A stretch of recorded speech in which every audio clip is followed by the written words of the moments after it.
বিসমিল্লাহির রহমানির রহিম। রাব্বি জিদনি ইলমা। নিশ্চয় আমি তোমাদেরকে পরীক্ষা করব ভয়, ক্ষুধা, ধন, প্রাণ ও ফসলের অভাব দ্বারা।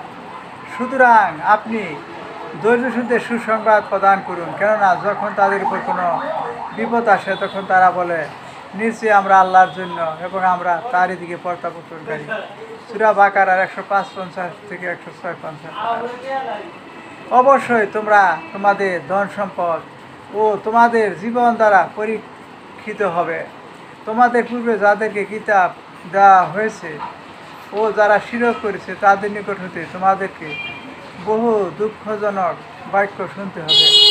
আর যদি তোমরা ধৈর্য ধারণ করো ও সংযমী হও, তবে অবশ্যই এটা সুদৃঢ় কার্যাবলীর অন্তর্গত। সূরা ইমরানের 186। অর্থাৎ তাদের গালাগাল, মিথ্যা, দোষারোপ, বেহুদা কথাবার্তা ও অপপ্রচারের মোকাবেলা অধৈর্য হয়ে তোমরা এমন কোনো কথা বলতে শুরু করো না যা সত্য, ন্যায় ও শিষ্টাচার বিরোধী, বরং সর্বক্ষেত্রে তোমাদের ধৈর্যের পরিচয় দিতে হবে।